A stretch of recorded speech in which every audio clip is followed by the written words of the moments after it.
चलें जी, अस्सलाम वालेकुम। ताकि अब बोलने वाले बच्चे भी वो वाली सारी बात मिस कर गए हैं जो हमने पहले की है। चलें स्टार्ट करते हैं अपना पोस्ट बैच टेक्स्ट की ओरिएंटेशन। और ऑडियंस हमारी 90% वही है जो टेक्स्ट में फ़ेल होके आ चुकी है। तो एक आला हज़रत ने एक इरशाद फरमाया था कि सबसे पहले आपने घबराना नहीं है। तो आपने अब घबराना बिल्कुल भी नहीं है, बिकॉज़ अगर विराट कोहली का कमबैक हो सकता है, अगर आरसीबी जो है वो आईपीएल जीत सकती है और अगर इस साल बड़ी बड़ी हस्तियों का कमबैक हो सकता है, और अगर बाबर को भी वापस T20 में जगह मिल सकती है, तो यकीन माने आपका भी जो है पेपर पास हो सकता है। और कुछ लोगों का अगर कैफ क्वालिफाई हो गया है, जो आपके सामने फिर रहे थे कुछ अरसे से, कुछ नहीं काफ़ी अरसे से फिर रहे थे, और उनको फॉर्म भी मिल गई है, तो आप यकीन मानिए अल्लाह ने आपके लिए भी क्या किया है, बहुत बेहतरीन चीज़ जो है प्लान की हुई है। बस आपने अब कंसिस्टेंट रहना है और जो गलतियां हुई हैं उनको आइडेंटिफाई करना है, और आपने अपने पेपर जो है क्लियर करने हैं। देखिए, ऑन अ लाइटर नोट, आपको पता है मेरा मूड लाइटर ही रहता है, लेकिन द थिंग इज़ डैट कि आपने सबसे पहले आइडेंटिफाई करना है कि आपका रीसेंट रिज़ल्ट क्या था और रीसेंट रिज़ल्ट की परफॉर्मेंस क्या थी, वो देखनी है। अब अनफॉर्चुनेटली आपने पेपर किया, फेल हो गए, तो उसके रीज़न्स आइडेंटिफाई करनी सबसे इम्पॉर्टेंट चीज़ थी जो आपने देखनी थी। क्या आपने वो रीज़न्स आइडेंटिफाई की हैं? बिकॉज़ अगर मैं यहाँ पे रीसेंट रिज़ल्ट के कुछ स्टैट्स शो करूँ, तो ये आपके सामने रीसेंट रिज़ल्ट के स्टैट्स हैं सब्जेक्ट वाइज, जिसमें आप कह सकते हैं 9,447 बच्चे ने FR1 का पेपर दिया और 3509 बच्चे ने पेपर पास किया। That's a good percentage historically. वरना FR में पेपर में तो ऑलमोस्ट तकरीबन 28%, 25% रिज़ल्ट होता था। तो you can say that if I am not wrong, तो ये 35% के करीब रिज़ल्ट है FR1 का। टैक्स में 8,243 बच्चों ने पेपर दिया, जिसमें आप भी शामिल थे, लेकिन पास कितने कर पाए हैं? 2896। तो अब देखें FR की और इसकी एवरेज जो है वो ऑलमोस्ट बराबर ही चल रही है। Same goes with the cost and management accounting, same goes with the business law का अच्छा रिजल्ट है। 6,000 6,500 बच्चों ने पेपर दिया, 2700 पास हो गए।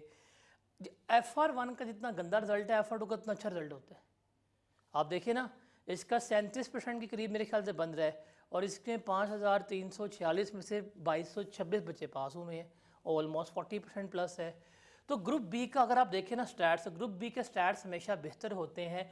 ग्रुप ए के स्टैट्स जो हैं वो थोड़े से जो हैं वो क्या होते हैं, हल्के चल रहे होते हैं। इसकी रीज़न आइडेंटिफाई करनी है। इसकी रीज़न सबसे बड़ी ये है ग्रुप बी बेहतर होने की, कि ग्रुप बी का बच्चा मैच्योर हो जाता है। जब वो ग्रुप ए में आता है ना, तो बड़ा हैप हैज़र्ड होता है।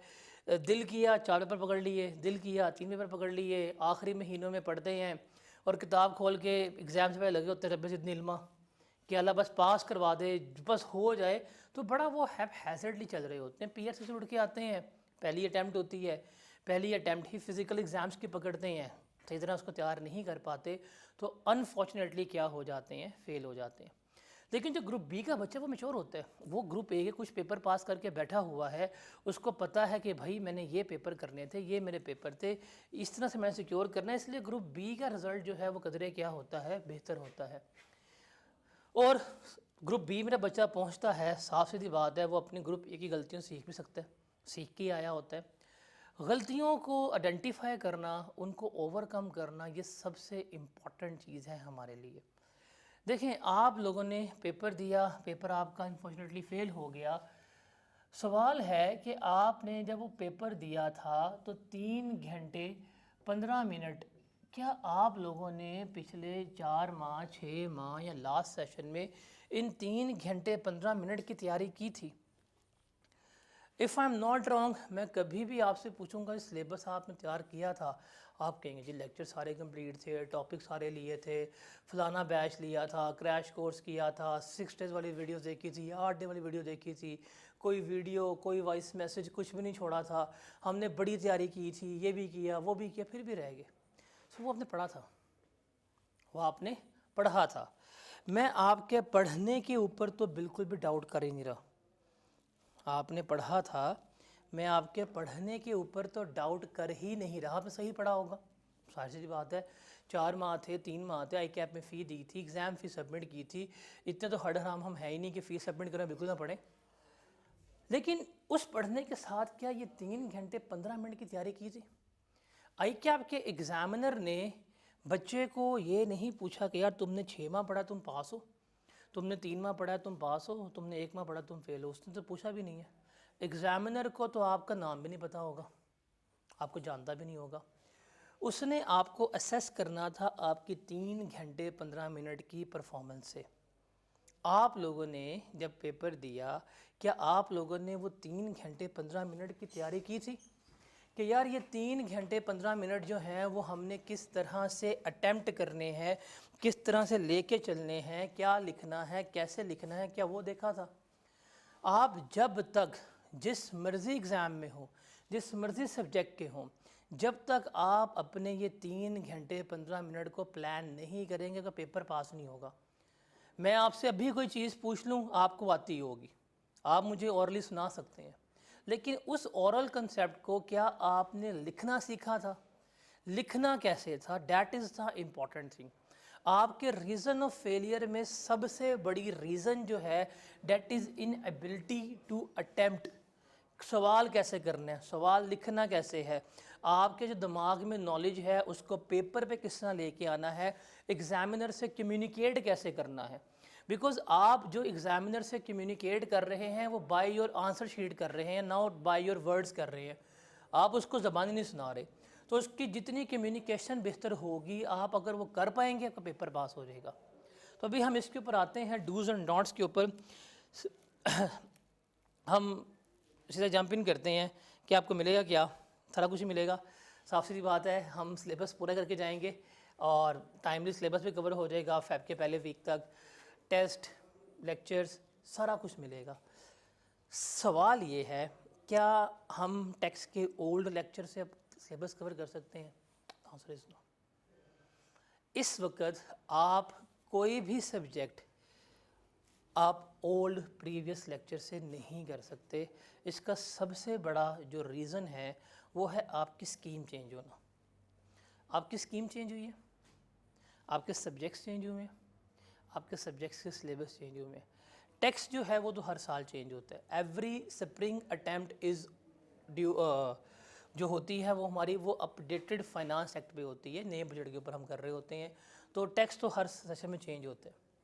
इसके अलावा भी अगर आप एफआर की बात कर रहे हैं, इन पे दे आएंगे, ये भी सिलेबस चेंज हुए हैं, सिलेबस चेंज हुए हैं, पेपर पैटर्न्स चेंज हुए हैं। तो आपको अनफॉर्चुनेटली या फॉर्चुनेटली अब क्लासेस लेनी पड़ेंगी। आप नहीं लेंगे तो वही बात है, टैक्स यहाँ तो पहली अटैम्प्ट में है या किस में है, तीसरी पे। क्योंकि आपको इन चेंजेस को इनकॉर्पोरेट करना क्या करना है, सीखना है। अब सबसे बड़ी बात है, पहले इसका नाम होता था टैक्स प्रैक्टिसेस, अब इसका नाम चेंज कर दिया है। अब इसका नाम है टैक्स प्रिंसिपल एंड कंप्लायंसेस। जहाँ पे ये कंप्लायंस का वर्ड आ गया ना, अब इस सब्जेक्ट की नेचर जो है वो क्या हो गई है, थोड़ी सी तब्दील हो गई है। आपने शायद पास पेपर्स देखे हों या हम जाके जब पास पेपर्स करेंगे तो मैं आपसे स्प्रिंग 2025 का पेपर डिस्कस करूँगा। वो ऑलमोस्ट आप कह सकते हैं 78 मार्क्स जो हैं उसमें से न्यूमेरिकल बेस थे। आई कैप ने रगड़ा लगाया, 78% न्यूमेरिकल बेस था। किसी अटैम्प्ट में वो न्यूमेरिकल टेस्ट कर रहा था, किसी अटैम्प्ट में थ्योरी को वो टेस्ट करता था। तो लेकिन अब जब उसने इसका नाम चेंज किया है, सिर्फ नाम चेंज नहीं किया, उसने इस सिलेबस का ग्रिड भी चेंज कर दिया। ये आपका सिलेबस है जिसमें थोड़ी बहुत चेंजेस आई हैं, और चेंजेस आई हैं ग्रिड में। जब आई कैप अपना ग्रिड चेंज करता है तो इसका मतलब अब उसने हमें डिफाइंड एरियाज़ बता दी हैं कि इन में से अब मैंने ये चीज़ें पूछनी है। एक आपका होता था फैक्टर कि यार ये चीज़ चॉइस पे हो सकती है, ये चीज़ नहीं हो सकती, ये चीज़ मैं छोड़ देता हूँ, ये चीज़ मैं कर लेता हूँ। अब ऐसा नहीं हो सकता, साफ और सीधी बात है। क्यों? अब हम देखते हैं हमारा सिलेबस जो प्रीवियस, आप लोगों ने अगर पढ़ा है आप लोगों को आइडिया भी होगा कि प्रीवियसली सिर्फ हमारे 3 ग्रेड्स थे। सेक्शन 1 जिसमें 3 चैप्टर है, system of taxation, constitution and ethics, जिसमें से एक क्वेश्चन कन्फर्म आता था। सेक्शन नंबर 2 जो इनकम टैक्स था 60 से 70% का, और सेक्शन नंबर 3 हमारा क्या था, सेल्स टैक्स का 20 से 30 नंबर का, ये प्रीवियस होता था। अब उसने इस ग्रिड में शफलिंग की है, सिलेबस तो हमारा वही है, सेक्शंस क्या करने हैं, कितने करने हैं, सारा कुछ वही है, लेकिन ग्रिड में थोड़ी सी क्या है उसने शफलिंग की है। वो क्या किया उसको देखते हैं हम। ग्रिड है same, system of taxation, constitution, ethics, कोई तब्दीली नहीं आई। ग्रिड में तब्दीली नहीं आई, लेकिन चैप्टर में थोड़ी सी माइन्यूट चेंजेस आई हैं, ख़ास तौर पर कॉन्स्टिट्यूशन वाले चैप्टर में कुछ चीज़ें रिमूव हो गई हैं हमारी। उसके बाद है इनकम टैक्स में आते हैं। हमारे पास पहले इनकम टैक्स था एक, अब इनकम टैक्स को हमने दो एरियाज़ में डिवाइड कर दिया है। एक है इनकम टैक्स चार्जेबिलिटी और दूसरा है हमारे पास income tax laws, administration and compliance. इसमें सिर्फ हम क्या देखेंगे, जो सेक्शन नंबर बी है जिसकी वेटेज 50-60 मार्क्स है, इसमें हम देखेंगे न्यूमेरिकल्स। 5 हेड्स जो हमारे हैं उनकी कैलकुलेशंस हम इसमें देखेंगे, सैलरी कैसे कैलकुलेट करनी है, प्रॉपर्टी कैसे कैलकुलेट करनी है, capital gain, business, AOP, losses, ये कैलकुलेशंस की हद तक है कि भाई हमारा इनकम टैक्स कैलकुलेट कैसे होता है, रिबेट्स कैसे होंगे, चार्जेबिलिटी है। ये है आपका इनकम टैक्स का न्यूमेरिकल बेस्ड है, जिसमें से आपको एक लॉन्ग न्यूमेरिकल, एक शॉर्ट न्यूमेरिकल या 2 सवाल मिलेंगे। ये वाला जो एरिया ना इनकम टैक्स लॉज का, जिसमें एडमिनिस्ट्रेशन एंड कंप्लायंस है, ये उसने स्पेसिफाई कर दिया है अब ग्रिड की फॉर्म में कि भाई इनकम टैक्स कैलकुलेट तो तुम करना सीख के आ गए हो, अब उस इनकम टैक्स की कंप्लायंस करनी कैसे है। जो आपका प्रैक्टिकल एरिया है कि रिटर्न्स कैसे सबमिट करवानी है, असेसमेंट कैसे होनी है, अपील्स कैसे होनी है, उसके बारे में आज से पहले ये था, लेकिन फॉर श्योर नहीं था कितने मार्क्स का आएगा। जब उसने हमें ये सेपरेट ग्रिड कर दिया है जिसकी वेटेज 10 से 15 नंबर की है, अब मिनिमम इन चैप्टर्स में से 10 नंबर का, मैक्सिमम जो है वो क्या करेगा 15 नंबर का पेपर पूछेगा। तो that is the major change. इस मेजर चेंज की वजह से आपके पेपर में अब थ्योरेटिकल एरिया की वेटेज जो है वो इंक्रीज हो जाएगी, पहले नहीं था। आप जैसे फॉर एग्जांपल जाके स्प्रिंग 25 की अटैम्प्ट निकालेंगे, आई गेस ये एरिया सिर्फ 4 नंबर का आया हुआ है। आप मज़ीद पास पेपर्स में जाएंगे, एक सवाल आया हुआ है 3 नंबर का, 4 नंबर का। तो प्रीवियस अटैम्प्ट्स में बच्चों के हाँ ये एक ट्रेंड बन गया था कि यार इस एरिया से कुछ चीज़ें आती हैं, कुछ नहीं आती, कुछ कर लेंगे, कुछ नहीं करेंगे। बट अब ऐसा ख़त्म हो गया। अब जब चूंकि उसने ये कर दिया है भाई, अब आप इसको छोड़ ही नहीं सकते। अब जिस बच्चे ने इस एरिया को छोड़ा, आई कैप किया, अब ये पहले बाय चॉइस था, जैसे अपील छोड़ देते हैं पेपर पास हो जाएगा, अब नहीं होगा जी। असेसमेंट छोड़ दें पेपर पास हो जाएगा, अब नहीं होगा। क्यों? अब ये ग्रिड है। जब उसने ग्रिड स्पेसिफाई कर दिया तो वो उसमें से लाजमी पूछेगा, ये चीज़ आपने याद रखनी है। और थर्ड एरिया हमारा कौन सा है, दैट इज़ सेल्स टैक्स। उसकी वेटेज वही 20 से 30 नंबर की है। तो ये जो ग्रिड का चेंज है ये बहुत बड़ा चेंज है, जिससे हमारे सब्जेक्ट की नेचर जो है अब क्या हो गई है, चेंज हो गई है। लेकिन सरप्राइज सिर्फ यहाँ पे नहीं करता, वो सरप्राइज़ करेगा हमें वो आपके पेपर पैटर्न पे, बिकॉज अब हमारा पेपर पैटर्न जो है वो चेंज हो गया है। Now we have MCQs, exam structure, ये सारा कुछ आपका चेंज हो गया। जब आपका एग्ज़ाम स्ट्रक्चर ही चेंज हो गया है तो अब आपको इसके मुताबिक ही क्या करना पड़ेगा, चलना पड़ेगा। ये बात नहीं बतानी किसी को, ठीक है, जब हमने पहले बातें की हैं। अब टेक्स्ट के पेपर में 2 सेक्शंस हैं, एक सेक्शन नंबर 1 है, सेक्शन नंबर A, ये 60 से 70 नंबर का होगा और ये बेसिकली आपका शॉर्ट क्वेश्चंस है। शॉर्ट क्वेश्चंस का मतलब है 10 नंबर तक का सवाल या मैक्सिमम 12 नंबर का आएगा। एक सेक्शन नंबर B होगा जो लॉन्ग क्वेश्चन का होगा, पहले ऐसा कुछ नहीं होता था। अब पेपर बड़ा खूबसूरत है क्योंकि अब चॉइस ख़त्म हो गई है। पहले था ये चैप्टर छोड़ देंगे कुछ नहीं होगा, चैप्टर छोड़ेंगे पहले आपको MCQ वहाँ से मिल जाएगा, क्या करेंगे आप। तो अब इस चैप्टर को आप, इस सिलेबस को आप कोई चैप्टर को छोड़ नहीं सकते, ये चीज़ बड़ी मज़े की हो गई है। आपको एडवांटेज मिलेगा, वैसे इस तरह के पेपर पैटर्न्स का आपको बहुत एडवांटेज मिलेगा। क्यों? आपका C5 जो है बड़ा अच्छा तैयार हो जाएगा जब आप कंसेप्ट चलेंगे। अच्छा, आपका जो पहला सवाल होगा बेसिकली वो होगा हमारा किसका, MCQs का। सर 10 नंबर के MCQs आएंगे, ये चीज़ कंफर्म है आपको। MCQs जिस पेपर में आज तक आए हैं ना, इतिहास गवाह है, बच्चे ने समझा कि MCQs आने से पेपर पास हो जाएगा, हमेशा बच्चा उड़ा है। जैसे FR का जब पेपर आप तैयार कर रहे होते हैं और आप लोगों ने कसम खाई होती है MCQs भाई पेपर पास है, 2 इससे पूछूंगा, 2 इससे पूछूंगा, इसके भी गलत होते हैं, इसके भी गलत होते हैं, आपके भी गलत होते हैं। और जब आप पेपर दे के आते हैं तो फेसबुक पे जी हर एक का जी सोल्यूशन आ गया, सोल्यूशन आ गया, सोल्यूशन आ गया, आप लोग कहते हैं पेपर पास है। मैं आपको बताता हूँ, आप 1-1.5 माह पहले जाएँ, 1.5 माह पहले ऑलमोस्ट हर बंदे ने अपने अपने MCQs के सोल्यूशन दिए हुए थे। आगे से ना ढूंढें, निकालें, एक के आपका सोल्यूशन आ गया हुआ है, कंपेयर करें, उनके भी गलत हैं। वो अभी कोई ना, अब तो कोई ना कोई आपको पोस्ट मिल जाएगी, जाके अभी वेरीफाई कर ले। FR के, FR2 के, लॉ के, जिन जो देते हैं उनके भी गलत निकलते हैं सोल्यूशंस। तो भाई MCQs जो है ना वो क्या करते हैं, तंग तो करते हैं। लेकिन हम टेक्स्ट में देखेंगे MCQs कैसे आते हैं। टेक्स्ट में MCQs भी 2 तरह के मिलने हैं आपको। एक है थ्योरेटिकल MCQs, दूसरे हैं numerical based MCQ, short question. जैसे पहला MCQ थ्योरेटिकल बेस्ड है, सेकंड MCQs, अब MCQs कुछ 1 नंबर के होंगे, कुछ होंगे 2 नंबर के, मैक्सिमम 2 नंबर के MCQs मिलेगा। ये प्योर थ्योरेटिकल बेस्ड था, ये शॉर्ट कैलकुलेशंस आ जाएंगी आपको। तो आपका 3 नंबर ये हो गए, 4, 5, ये देखें अब ये MCQ में 5 भी 2 नंबर का है, 7, 8, 9, 10 नंबर के MCQs हैं। और 10 नंबर के MCQs पूरे आपके सिलेबस के ऊपर क्या किए गए हैं, स्प्रेड किए गए हैं। आपको सेल्स टैक्स के भी MCQs मिलेंगे, आपको इनकम टैक्स के भी MCQs मिलेंगे। आपके जो 4 ग्रिड्स हैं, आपको चारों ग्रिड के वो MCQs देगा। सेल्स टैक्स का थ्योरेटिकल MCQs, सेल्स टैक्स का numerical base MCQs, income tax का थ्योरेटिकल MCQs, इनकम टैक्स का न्यूमेरिकल बेस MCQs, और जो पहला ग्रिड है आपका सिस्टम ऑफ टैक्सेशन वगैरह का, उसके MCQs भी वो देगा, उसने यहाँ पे बता दी है। जैसे 8वां MCQ सेल्स टैक्स का उसमें से आ रहा है, रिटर्न्स में से।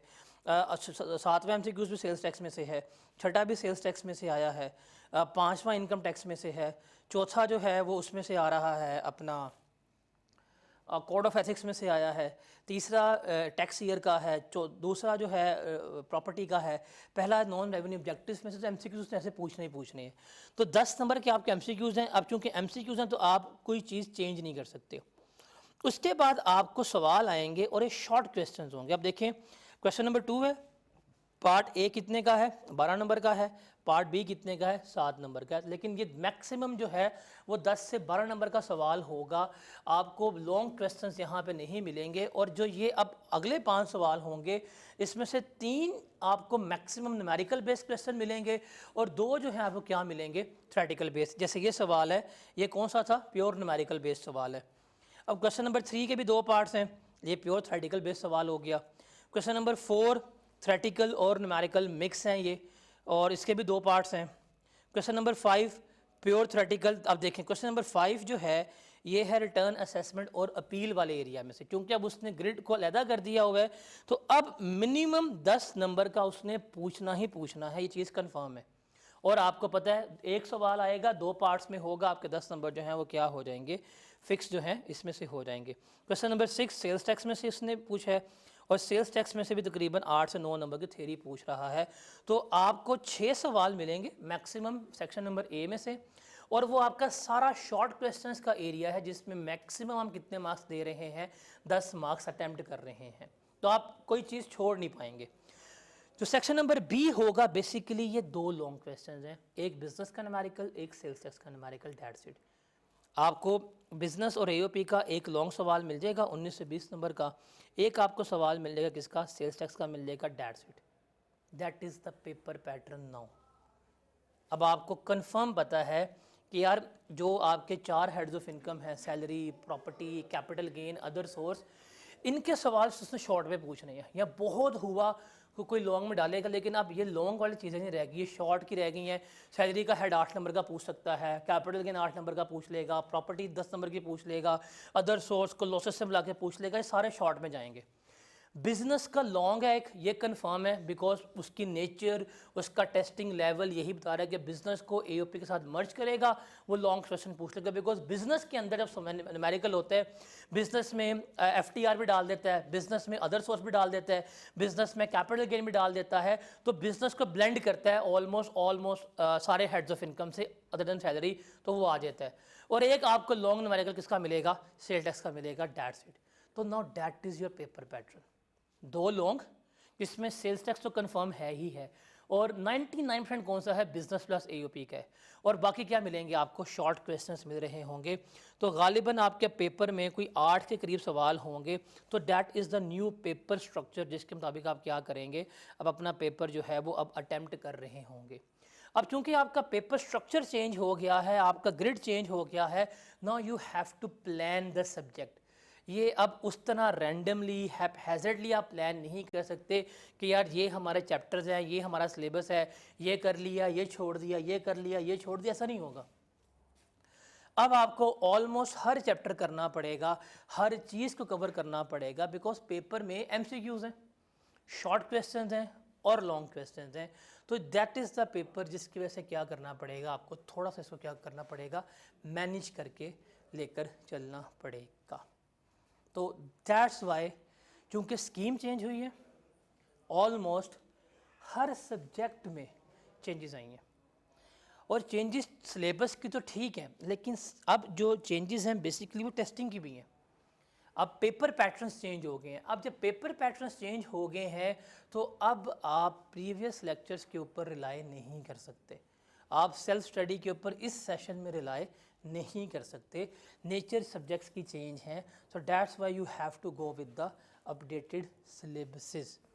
अब पोस्ट बैच में जो सबसे बड़ी डिफ़िकल्टी होती है ना बच्चों की, वो ये है कि आपने रूल्स पढ़े हुए हैं सारे, आपको रेट्स याद हैं, आपको रूल्स याद हैं, अब चेंज हो गए हैं। तो अब आपको सबसे पहले उनको भूलना पड़ेगा, अनलर्न करना पड़ेगा, फिर आपको क्या करना पड़ेगा, दोबारा जो है उनको याद करना पड़ेगा, और आपको अपडेटेड रूल्स को याद करना पड़ेगा, फिर ही जाके आप क्या करेंगे, आपका पेपर निकल आएगा। सवाल फिर भी वही है कि भाई आप जितना मर्ज़ी याद कर लें, जैसे मर्ज़ी कर लें, जब तक आप 3 घंटे 15 मिनट की तैयारी नहीं करेंगे आपका पेपर पास नहीं होगा। कुछ एग्ज़ामिनर कमेंट्स जो हैं अगर हम डिस्कस करें, ये मेरे ख्याल से एग्ज़ामिनर ने ना एक अपनी वर्ड की फ़ाइल बनाई हुई है, वो हर अटैम्प्ट में कंट्रोल सी करता है और कंट्रोल वी करता है, बिकॉज किसी भी अटैम्प्ट में जेनेरिक कमेंट्स जो हैं वो चेंज होते ही नहीं हैं। जैसे अगर मैं स्प्रिंग 24 की बात करूं, थोड़ी गंदी गंदी अटैम्प्ट के रिजल्ट की बात करता हूं, बिकॉज स्प्रिंग 24 का रिजल्ट और ऑटम 25 का रिजल्ट ऑलमोस्ट सेम परसेंट पे 35% के करीब ही बन रहा है। कहता जी परफॉर्मेंस जो है वो डिक्लाइन हुई है, हमें पता है, ये कौन सी नई बात है। It has been observed that examiners struggle with the fundamental concepts, including the understanding of various terms. For instance, question 5 में many examiners fail to recognize the gift of a coin, collection as a disposal, thereby overlooking capital. उसने सारा कुछ बता दिया। That to address these issues, examiners are encouraged to focus on the understanding the precise key term, disposal किसे कहते हैं, capital asset कैसे कहते हैं, स्टडी मटेरियल को रिव्यू करना, कंसेप्ट को प्रैक्टिस करें, और जो थ्रेटिकल एरिया है उसको अपना सिक्योर करें। एग्जामिनर ने खुद कहा है, ये एक दफ़ा नहीं कह रहा। आप इस अटैम्प्ट के एग्जामिनर के कमेंट्स में भी देखे नहीं, शायद आ गए हों, आप वो देखेंगे उसमें भी उसने यही बात की होगी, आप लास्ट अटैम्प्ट के देखेंगे उसमें भी उसने ये बात की होगी। तो प्रॉब्लम वही है, आप लोगों ने लिखा कैसे है। ऑटम अगर आप 24 के पढ़ेंगे तो examiner struggle with the fundamental concept, मेरे ख्याल से लाइन सेम ही है, examiner struggle with the fundamental concept, मतलब कॉमे का भी चेंज नहीं है, यकीन माने कॉमे का भी चेंज नहीं है। And fail to demonstrate a strong knowledge base. For example question number 2 में कन्फ्यूजन थी वेल्थ स्टेटमेंट की, वेल्थ रिकन्सिलेशन की, बच्चों ने उसको नहीं आइडेंटिफाई कर पाए, अब कर पाएंगे। पहले सारी वेल्थ स्टेटमेंट छोड़ देते हैं, पेपर में कौन सी आएगी, पहले ही वही आएगी। अब आप कहीं अपील छोड़ देते हैं, एमसीक्यूज मिलेगा आपको अपील में से, तो अब ये एरिया नहीं छोड़ने वाला आपका। तो कहते हैं जी ये चीज़ें जो हैं वो इसने हमें यहाँ पे बताई हैं। आप स्प्रिंग 25 का पढ़ लें ज़रा, कहते हैं ओवरऑल परफॉर्मेंस जो है थोड़ी सी इम्प्रूव हुई है। It was noted at a significant number of examiners continue struggle with the basic taxation concept. ये जो बेसिक टैक्सेशन कंसेप्ट की वो बार बार बात कर रहे हैं ना, ये मसला है आपकी इंटरप्रिटेशन का। ये पता है बेसिक कंसेप्ट कौन से हैं, जो मैं आपको हमेशा कहता हूँ यार आप सवाल पढ़ें, सवाल में उसने पूछा क्या है, वो सवाल में टोटल इनकम कहता है, हम टोटल इनकम निकाल ही नहीं पाते। अब टोटल इनकम हम आगे पढ़ेंगे जाके, टोटल इनकम मतलब है कि जिसमें sum of all heads of income होगा, ऑल रजीम्स, NTR, FTR सारा कुछ बीच में शामिल होंगी, ये आपकी क्या है टोटल इनकम है, बच्चा नहीं निकाल पाता। वो पूछता है कि टैक्सेबल इनकम बताओ, हम आप लोगों को जाकर डिस्कस करेंगे कि टोटल इनकम में से एफटीआर की इनकम लेस करवाएंगे, एमटीआर की इनकम लेस करवाएंगे, एग्जेम्प्ट इनकम लेस करवाएंगे, उसके बाद उसमें से डिडक्टेबल अलाउंसेस लेस करवाएंगे, फिर मेरे पास टैक्सेबल इनकम आएगी। बच्चा इसमें डिफरेंशिएट नहीं कर पाता। फिर वो जो आपको पेपर में वर्ब्स पूछता है, एडवाइस, एक्सप्लेन, हम नहीं बता पाते क्या एडवाइस है, हमें नहीं पता। वो कहता है जी एक्सप्लेन करें, हम कैलकुलेट करके आ जाते हैं। वो कहता है कंप्यूट करें, हम अंग्रेज़ी लिख के आ जाते हैं। हम उससे कम्युनिकेट नहीं कर पाते। हम एग्ज़ामिनर को वो जवाब देते हैं जो हमें आता है, ना कि वो जवाब जो उसको चाहिए होता है। ये सबसे बड़ा आपका गैप है जो आपको कंटिन्यूसली क्या कर रहा है, फेल करवा रहा है। ये सिर्फ इस सब्जेक्ट की बात नहीं कर रहा, ये हर सब्जेक्ट की बात करो। That is the biggest gap you have right now. आपने 3 घंटे 15 मिनट में उस एग्ज़ामिनर से कम्युनिकेट करना है। आप उससे कम्युनिकेट कैसे कर रहे हैं? आपकी जो ड्राफ्टिंग है वो कैसी है? सवाल कैसे रिलेट कर रहे हैं? आप टेक्स्ट पढ़ रहे हैं, टेक्स्ट लॉ है, लॉ की एक प्रॉपर उसको तरीक़ेकार लिखने का कैसे लेके चल रहे हैं, ये देखना पड़ेगा। आपने पेपर दिए हैं अभी, आप मुझे खुद बताएं, आपने अगर पेपर दिए हैं या पेपर नहीं दिए, या जिन्हें पेपर दिए दे नो बेटर, क्या क्रैमिंग थी इसके पेपर में? पेपर दे के आए हैं, रटे वाला क्या सीन था? कोई था? मेरे ख्याल से कोई रटे वाली नहीं। हर चीज़ कंसेप्चुअल थी, हर चीज़ अपनी वर्डिंग्स में लिखने वाली थी, बट क्वेश्चन से रिलेट करने वाली थी। क्रैमिंग नहीं है, समझना है, चीज़ों को सीखना है। 2 जमा 2 4 होते हैं, तो इसमें आपने 2 जमा 2 पर रटा नहीं मारना, जमा को रटा मारना है कि दिस प्लस का मतलब है ऐड करना। हम क्या करते हैं, हम 2 जमा 2 4 याद कर देते हैं, वो 3 जमा 3 कहते हैं, हम कहते हैं ये भी 4 ही होगा। ये काम नहीं करना, आप प्लस करना सीखें, ना कि उस नंबर्स के ऊपर फोकस करें। हमारा फोकस यहाँ पे होता है। तो अगर आप देखें रीजंस ऑफ फेलियर्स को अगर हम कंसोलिडेट करें, तो ये इन तमाम एग्ज़ामिनर कमेंट्स को पढ़ के ऑटम 17 से लेके अभी तक के, तो इसका क्रक्स जो है वो ये कुछ इस तरह से बनता है कि सबसे पहला है inability to understand what examiner wants. हमें पता नहीं एग्जामिनर क्या मांग रहा है। वो कहता है एडवाइस करें, हम नहीं कर पाते। वो कहता है एक्सप्लेन करें, हम नहीं कर पाते। वो कहता है कि भाईजान मुझे कंप्यूट कर दें, हम नहीं कर पाते। वो कहता है कैलकुलेट विद रीजनिंग, हम नहीं कर पाते। तो ये कुछ चीज़ें हैं जहाँ पे हम लैक कर रहे हैं। हमें एग्ज़ामिनर की समझ नहीं आती, हमें टॉपिक का मसला है, हमें एप्लीकेशन बेस्ड इश्यूज़ हैं, हम पेपर में सवाल की रिक्वायरमेंट नहीं पढ़ पाते। जैसे मैं अभी एक बच्चे से बात कर रहा था, रिज़ल्ट के बाद उसकी कोई 5वीं अटैम्प्ट लेक्चर की लग गई है, तो मैंने कहा यार ये एक न्यूमेरिकल है, आपका अटैम्प्ट का आया था, आपका उसका न्यूमेरिकल था बिज़नेस का। उसमें टर्म्स थी कि कंप्यूट करनी है आपने total income, taxable income and tax payable. उससे मैंने एक सवाल पूछा सिंपल, मैंने कहा यार जब तुम न्यूमेरिकल्स कर रहे थे, तुमने ये टर्म्स बाकायदा शो की थी अपने फॉर्मेट में कि this is my total income, total income से टैक्सेबल इनकम मैंने ऐसे निकाली है। अब टैक्सेबल इनकम से जब मैं टैक्स पेएबल पे जा रहा था तो मेरी टैक्स लाइबिलिटी ये थी, ग्रॉस टैक्स लाइबिलिटी ये थी, टैक्स पेएबल लिया है। कहता मुझे तो याद ही नहीं है। कहता है मुझे जहाँ तक याद है मैंने सम किया था और मैंने जो जो इनकम आती थी लिख ली थी। कहता है मुझे ख्याल है मैंने एफटीआर की इनकम तो ऐड ही नहीं की थी, क्योंकि उसके ऊपर टैक्स सेपरेट होता है, तो जस्ट जाके उसका मैंने टैक्स ऐड कर दिया था। तो मैंने कहा भाई तुम्हें लगता है ना एग्जामिनर पागल का बच्चा थोड़ी, इसने क्या लिखा टोटल इनकम लिखा हुआ है। उसने क्यों लिखा टोटल इनकम कि अगर आपके न्यूमेरिकल में एक एग्जेम्प्ट इनकम आई है, उसको एग्जेम्प्ट इनकम ऐड करके शो करो कि भाई that is your exempt income, ये क्या है आपकी एग्जेम्प्ट इनकम है। क्यों नहीं शो करते, क्यों नहीं ऐड करते? तो ये एक प्रॉब्लम है उसकी। कहता है मैं तो पिछले 5 मिनट ऐसे ही कर रहा हूँ। मैं कोई मसला नहीं भाई, तो अगली 5 भी कर ले। क्योंकि जब तक आप एग्जामिनर को उसकी रिक्वायरमेंट के मुताबिक जवाब नहीं देंगे, you are going to be suffer, that's it. क्या करेंगे आप? सफ़र करते रहेंगे। ये चीज़ आपने याद रखनी है। तो इम्पॉर्टेंट चीज़ क्या है? एग्जामिनर। एग्ज़ामिनर क्या कहता है, एग्ज़ामिनर क्या चाहता है, ये सबसे इम्पॉर्टेंट है आपके लिए।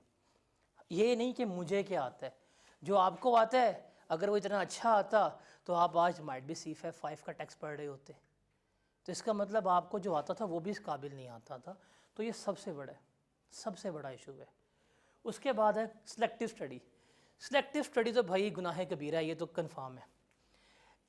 अगर आप जंग लड़ने गए हैं, जैसे हमारी जो जंग हुई थी 9 मई वाली जंग, जिसमें हाफिज़ साहब तो हमारे अब बहुत अच्छे हैं, क्यूट से हाफिज़ साहब हमारे, उसमें हमारी तैयारी बड़ी सी। हम अपने JF-17 और J10C थंडर हम वेल प्रिपेयर्ड से, वो पे बस रफ़ाइल लेके आए थे, वो अपना असला प्रॉपर नहीं लेके आए।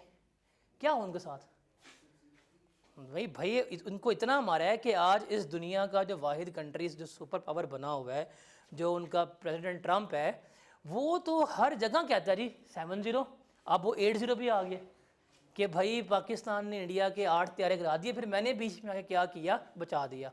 मतलब ट्रंप तो आजकल इस मूड में है कि अगर फुटबॉल मैच देख रहा हो ना, तो जब कहेगा ना कि जब आपने फुटबॉल को किक की और कीपर ने बॉल रोक दी, कहेगा जिस तरह कीपर ने गोल होने से रोका है, इस तरह मैंने इंडिया की जंग रोकी थी, और ऐसे ही पाकिस्तान जहाज़ गिरा रहा था, सेम मैंने भी जहाज़ रुकवा के इंडिया को बचाया।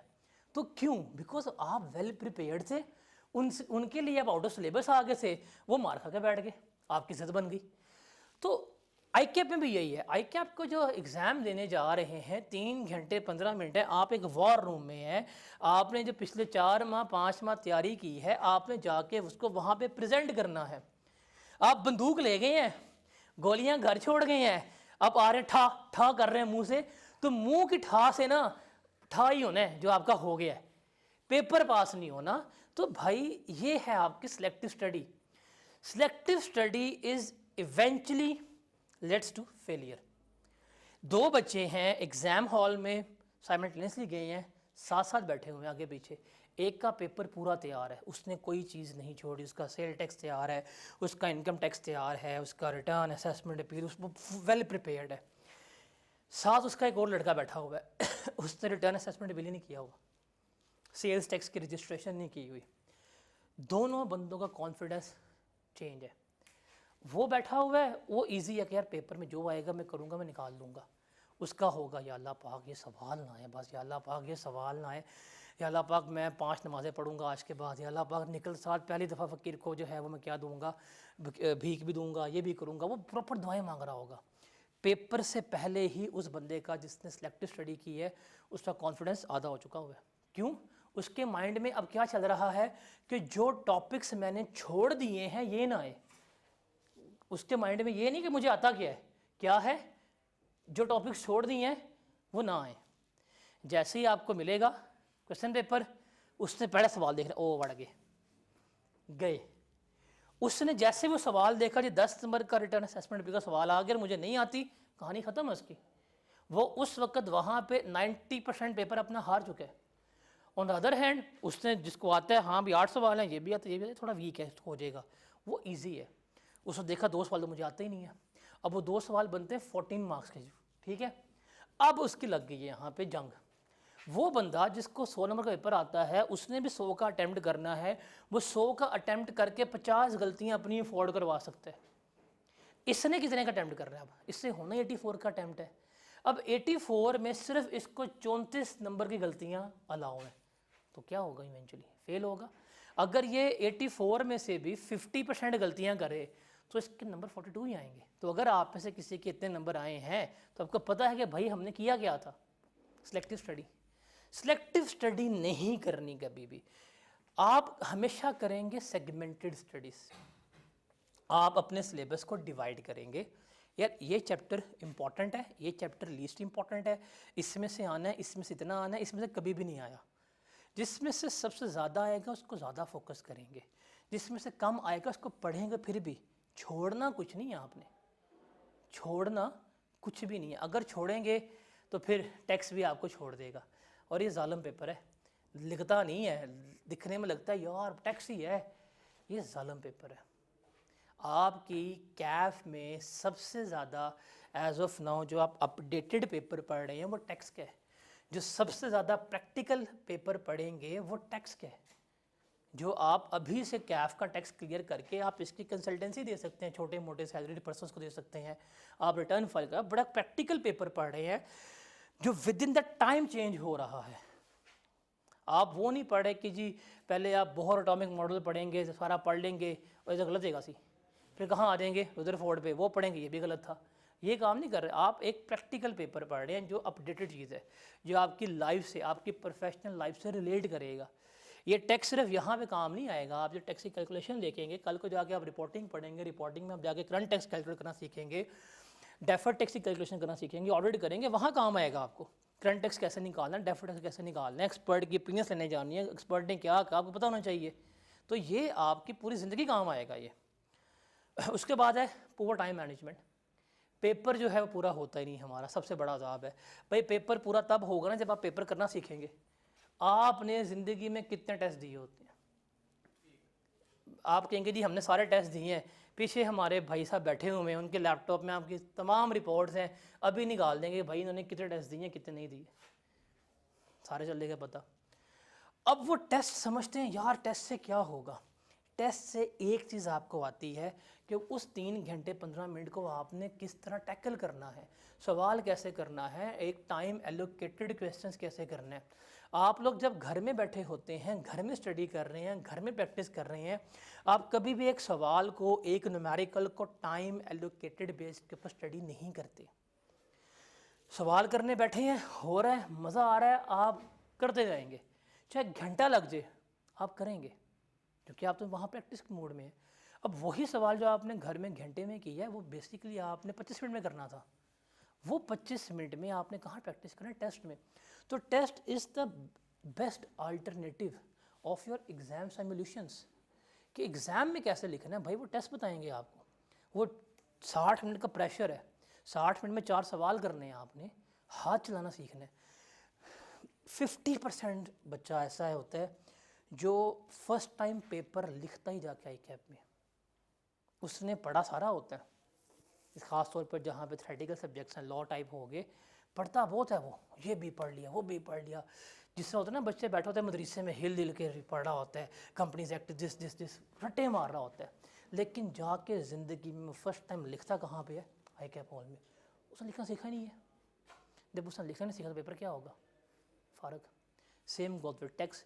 टैक्स में 50% थ्योरी है आपकी, उस थ्योरी को आपने लिखना नहीं सीखा, जाके फर्स्ट टाइम लिखेंगे, पेपर क्या होगा आपका? फेल होगा। तो पुअर टाइम मैनेजमेंट ये कहाँ से आएगी? आपके टेस्ट ना देने से आएगी। आपको पता है कि 1 मार्क सिक्योर करने के लिए 1.8 मिनट है आपके पास।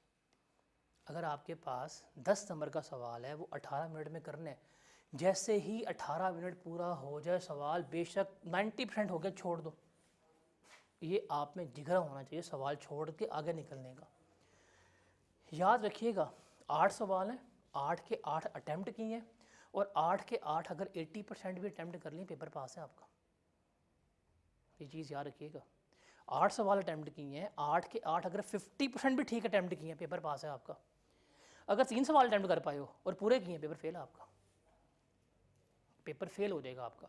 बिकॉज जो आपने 100% सवाल कंप्लीट अटैम्प्ट किया है, क्या वो सवाल 100% ठीक होगा? मेरे ख्याल से 70% ठीक होता है, मेरे ख्याल से 70% सवाल ठीक होता है। तो इसलिए बेहतर नहीं है कि 1 सवाल 2 सवाल 3 सवाल पूरा टाइम ज़ाया करने से आप हर सवाल को 70-80% अटैम्प्ट तो करो। हर सवाल से अगर 70-60% मार्क्स मिल गए हैं, इवेंचुअली जब आपका एग्रीगेट होगा वो 50+ होगा, पेपर पास। हम ये नहीं करते, हम कहते हैं हमें ये सवाल आता है इस पर तो घंटा लगाना है, भाई वो 20 नंबर है सिर्फ, हर सवाल को करना है। उसके बाद है रिलाइंग ऑन पास्ट पेपर्स। अब तो आप पास्ट पेपर पर रिलाई कर नहीं सकते, पास्ट पेपर में तो हमारे पास कोई MCQs ही नहीं है, पास्ट पेपर में इस तरह का सवाल नहीं है। पास्ट पेपर बेसिकली पता क्या होते हैं, आपका एक चेक पॉइंट है कि यार ये टॉपिक मैंने पढ़ लिए, ठीक है, मुझे लग गया पता कि कैपिटल गेंस इस तरह से कैलकुलेट होना है, हाँ इसके सवाल 3 इस तरह से आए, अगर ये आए ये इस तरह हो जाएगा, डेट्स इट। वो उसको देखने के लिए, प्रैक्टिस के लिए कि इस कंसेप्ट की इस तरह से टेस्टिंग हो सकती है। लेकिन सोल रिलायंस पास्ट पेपर पे करना ये गलत चीज़ है, ऐसा नहीं करना चाहिए, ना ऐसे होता है आपका।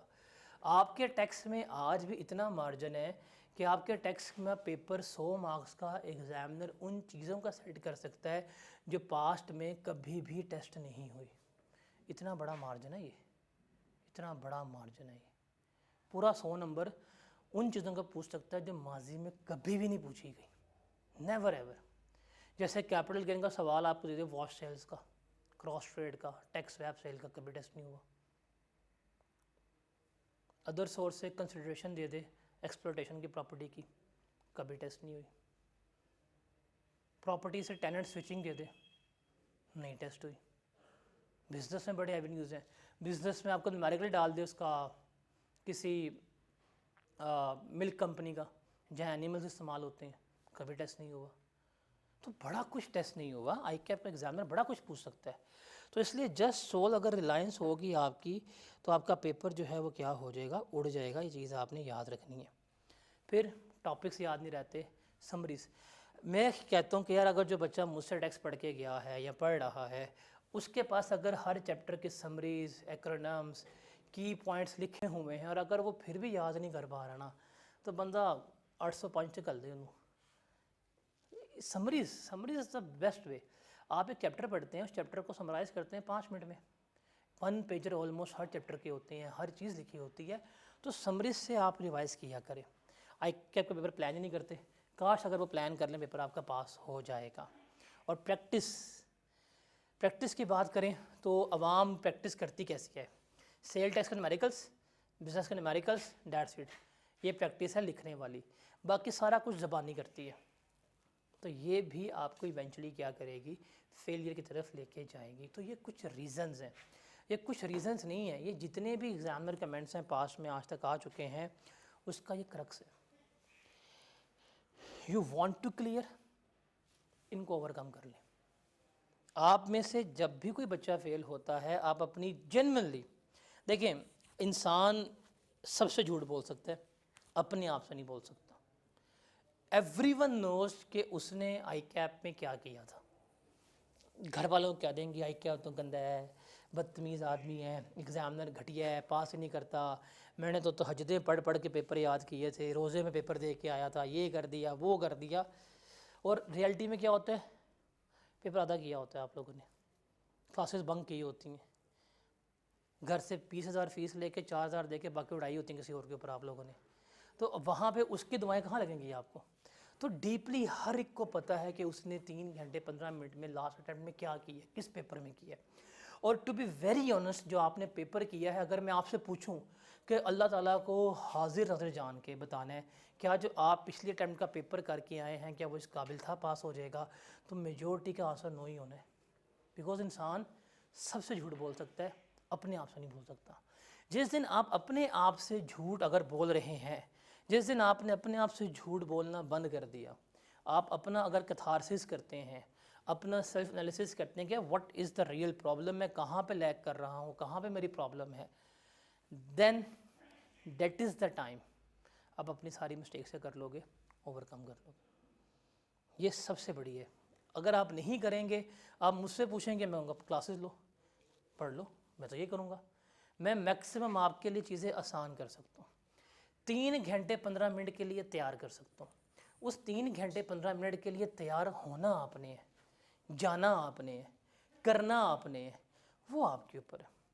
उसके लिए सिर्फ आपको चाहिए 2 चीज़ें, एक सिंसेरिटी, दूसरी कंसिस्टेंसी। ये ज़िंदगी, ये पेपर्स तो बहुत छोटी चीज़ है, पेपर्स तो बहुत छोटी चीज़ है। आप इस पेपर के फेलियर को इतना प्रॉब्लमेटिक लेके बैठे हुए हैं। याद रखिएगा, आई कैप के पेपर्स हों, किसी और प्रोफेशनल बॉडी के पेपर्स हों, या ज़िंदगी में कोई भी चीज़ हो, अगर आपने कामयाब होना है ना, तो आपको 2 चीज़ें ही चाहिए, एक है कंसिस्टेंसी और दूसरी है सिंसेरिटी। ये जो मोटिवेशन है ना, motivation is a very burger word, साफ सीधी बात है, motivation is a very burger word. Motivation होती है, होनी भी चाहिए, लेकिन हमेशा मोटिवेशंस कामयाब नहीं कराती। जो चीज़ कामयाब करवाती है that is discipline. If you are disciplined, आप हमेशा क्या रहेंगे, मोटिवेटेड रहेंगे। आप डिसिप्लिन नहीं है, आप हमेशा क्या रहेंगे, डीमोटिवेटेड रहेंगे। आपका मज़हब, आपका रिलीजन जो है वो भी आपको डिसिप्लिन ही सिखाते हैं। आप कभी भी फ़जर की नमाज़ ज़ोहर पे नहीं पढ़ सकते। आप कहें जी सुबह मेरी फ़जर पे मोटिवेशन नहीं थी, चूँकि अल्लाह ताला ने कहा है कज़ा कर सकते हैं जी, ज़ोहर पे कर लूँगा। आप ज़ोहर की नमाज़ कभी इशा के साथ नहीं पढ़ सकते। आप इशा का नमाज़ कभी असर पे नहीं पढ़ सकते। क्यों? आपको अल्लाह ताला ने एक प्लान दिया टू डिवाइड योर डे, एक डिसिप्लिन दिया कि फ़जर मतलब मॉर्निंग, ज़ोहर मतलब आफ्टरनून, मगरिब मतलब इवनिंग। आप जब नमाज़ों के औकात को चेंज नहीं कर सकते, वहाँ पे आप डिसिप्लिन होते हैं तो आपको हर चीज़ मिलती है। आपने अगर जन्नत लेनी है तो जन्नत का बड़ा एक बेसिक सा चेक मार कर नमाज़ें पढ़ें, झूठ ना बोलें, सच बोलें, हकूक़ अल्लाह पूरे करें, हकूक़ुल इबाद जो है पूरे करें, अल्लाह से माफ़ी मांगे, गुनाह माफ़ हो जाएंगे, जन्नत मिल जाएगी। अब उन सब में आप देखें डिसिप्लिन ही है, नमाज़ें पढ़ना डिसिप्लिन है, रोज़े रखना। अब आप कहें जी रमज़ान चूँकि गर्मियों में आ रहा है, नहीं गर्मी ज़्यादा होगी, 30 से रखने हैं तो मैं किस और महीने रख लेता हूँ, ऐसा हो सकता है? नहीं, डिसिप्लिन है। तो डिसिप्लिन पर्सन ही दुनिया में कामयाब होगा। फौजी कामयाब क्यों है? वो डिसिप्लिन है, साफ सीधी बात है। आप भी डिसिप्लिन नहीं है। डिसिप्लिन का मतलब है यार आपने एक चीज़ तय कर ली है। आपने डिसिप्लिन का मतलब है कि आपने एक चीज़ का फैसला कर लिया कि मैंने रोज़ सुबह 7 बजे टेक्स्ट पढ़ना है। आंधी है, तूफ़ान है, ज़लज़ला है, स्मॉग है, पानी नहीं आ रहा, मुंह नहीं धोया, भूखे बैठे हुए हो, 7 बजे किताब खोलोगे, साथ साथ पढ़ोगे, डेट्स इट। दोस्त की शादी है, छोड़ दो। इम्पोर्टेंट क्या है? शादी के पढ़ना, यहाँ पे है। आप एक माह डिसिप्लिन रह जाएं, आप एलोकेशन कर लें, दुनिया में हज़ार मसाइल हैं, हर एक के अपने मसाइल हैं, हर एक की अपनी प्रॉब्लम्स हैं, किसी की कम हैं, किसी के ज़्यादा हैं, किसी के घरेलू मसाइल हैं, किसी के हेल्थ इश्यूज़ हैं, हर एक की अपनी प्रॉब्लम्स हैं। इन प्रॉब्लम्स को ओवरकम करना ही लाइफ है। Life is not bed of roses for everyone. आप समझते हैं फॉर एग्जांपल जो अमीर से अमीर आदमी, उसके अपने मसले होंगे। अगर हमारे मसले ब्रेड एंड बटर के होंगे, उनके मसले होंगे, उनके पैसे डूब जाते हैं बार बार क्रिप्टो में, वो उस पर टेंशन लेके बैठेंगे। हर एक के मसले हैं, उन मसलों को ओवरकम करना इज़ लाइफ बेसिकली। तो यहाँ पे आपको सिर्फ क्या होना है? डिसिप्लिन। आपके 2 सब्जेक्ट हैं, आपके 3 सब्जेक्ट हैं, ओके डेट्स इट। 4 हैं, कर लो, कोई मसला नहीं है, बट करना है। करने का मतलब है सुबह उठो करो, रात को करो जी सर नींद बड़ी आती है, मारो नींद, कुर्बानी दो, सेक्रीफाइस करो। हैंग आउट्स हैं दोस्तों के साथ, छोड़ दो। जी कज़न की शादी है, हर महीने शादी है, छोड़ दो। अभी तो तुम्हें सारे शादियों पे लोग मिल रहे हैं, इज़्ज़त दे रहे हैं, खुदा ना खास अगर कल को तुम्हारा सीए ना हुआ ना, यही कहेंगे वो आ गया इतना सीए नहीं हो रहा, क्या करोगे? किस तरह वो ह्यूमिलिएशन फेस करोगे? तो डिसिप्लिन लाइफ में लेके आओ। डिसिप्लिन, आप जिस अटैम्प्ट में डिसिप्लिन है, आप पूरी अटैम्प्ट मोटिवेटेड हैं, आपका पेपर पास है। ये मोटिवेशन है। मोटिवेशन ये है रियल मोटिवेशन का मतलब है आज पढ़ने का दिल कर रहा है, आज 8 घंटे पढ़ लेता हूँ, कल नहीं दिल कर रहा, कल किताब नहीं खोलनी। ये मोटिवेशन है। जो मोटिवेशन है ना, उसका ग्राफ कुछ इस तरह से बनता है। अगर आप ग्राफ पे जाएँ तो जब मोटिवेटेड है यहाँ पे, जब डीमोटिवेटेड है, फिर मोटिवेटेड है, फिर डीमोटिवेटेड है, फिर ऐसे हैं, फिर ऐसे हैं, कुछ इतना हैप्पी बनता है। बड़ी आपकी ना स्लो ग्रो होती है। लेकिन जो डिसिप्लिन है स्ट्रेट ग्राफ है, ठीक है, उसका नहीं अप डाउन। उसने भाई करना है तो करना है, डेट्स इट। और जब ये होगा, इसके वैसे इंक्लाइंड बनता है। डिसिप्लिन हमेशा जो है वो ऊपर हो जाता है, क्योंकि वो आहिस्ता चीज़ें कर रहा है, रोज़ कर रहा है, उसकी नेगेटिव थॉट्स ख़त्म हो रही हैं, उसकी जितनी ओवर थिंकिंग है वो क्या हो रही होती हैं? कम हो रही होती हैं। तो अगर आपको पेपर पास करना है, आपको ज़िंदगी में कभी भी कामयाब होना है, be disciplined. Divide your day, divide your problems, manage your problems and clear your paper. Simple is that case. आसान चीट कोड फॉर सक्सेस, ठीक है। तो that is about today's orientation. और अब हम स्टार्ट करेंगे इनकम टैक्स से इंशाल्लाह कल। इनकम टैक्स, देन हम सेल्स टैक्स। तो गालिबन हम फेब के पहले वीक में हमारा सिलेबस जो है वो इंशाल्लाह ख़त्म हो जाएगा, ठीक है। मिलते हैं इंशाल्लाह कल 12:30 पे।